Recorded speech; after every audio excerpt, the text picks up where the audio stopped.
దేవుని సన్నిధికి ఎప్పుడు వచ్చినా, ఏమి అనిపించినా, జాయ్ అనిపించినా, ఏమనిపించినా, హల్లెలూయా, ఆయన సన్నిధిలో నేను ప్రవేశించగానే, ఆయన నన్ను దర్శించగానే నాలో ఉత్సుకత వచ్చింది.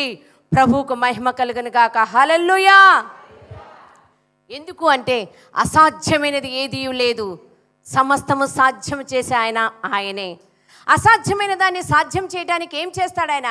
మనలో సామర్థ్యం లేకపోయినా సామర్థ్యాన్ని నింపి, మనలో దానిని సాధించడానికి, జయించడానికి, దాన్ని నెరవేర్చడానికి ఎలాంటి స్కిల్స్ లేకపోయినా ఆయన తన విజ్డమ్తో వాటిని మనలో నింపి, తన సామర్థ్యంతో మనం వాటిని జయించి మనకు మహిమకరంగా చేసే ఆయన.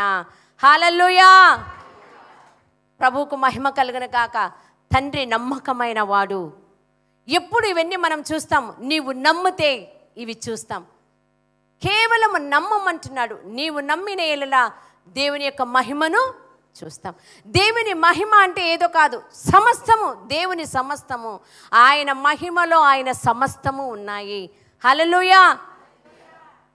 మనం చూస్తాం, మార్తా మరియా వాళ్ళ యొక్క సహోదరుడు చనిపోయినప్పుడు టోటల్గా 4 days అయిపోయినా సమాధిలో ఉంచిన సమయంలో అసలు ఇంకా ఏమీ లేదు, ఎలాంటి నిరీక్షణ, స్కోప్ ఎలాంటివి లేవు. అలాంటి సమయంలో ఆ మార్తాతో యేసుప్రభు వారు పలికినటువంటి మాట, నీవు నమ్మిన ఎడల దేవుని మహిమను చూస్తావు. అంటే ఎప్పుడైతే ఎవరిని నమ్మమంటున్నాడంటే, సర్వశక్తిమంతుడు, సర్వోన్నతుడు, మహోన్నతుడు, మహిమతో ఉన్నటువంటి ఆయన చెప్పినటువంటి దానిని నీవు నమ్మితే, ఆయన యందు నీ నమ్మిక నీవు ఉంచితే, ఆ సామర్థ్యముతో జీవము లేకపోయినా ఆయన దానిని జీవంలోనికి తీసుకొని వస్తాడు అన్న నమ్మకం అన్నది నీలో ఉంటుంది. హల్లెలూయా. చాలాసార్లు మనకు తెలుసు, ఈ వాక్కు మనకు తెలుసు, నీవు నమ్మిన ఎడల దేవుని మహిమను చూస్తావు. నమ్మితే నమ్మిన వానికి సమస్తము సాధ్యం, అసాధ్యమైనది ఏదీ లేదు. ఇంతవరకు మనం ప్రభువును గణపరిచాం, మహిమపరిచాం, స్తుతించాం, ఆరాధించాం. తండ్రి, నీకు అసాధ్యమైనది ఏదీ లేదు. ఎందుకంటే నీ ఆత్మతో నింపి, నీ శక్తితో నింపి నీవు మమ్మల్ని బలపరిచే దేవుడవు.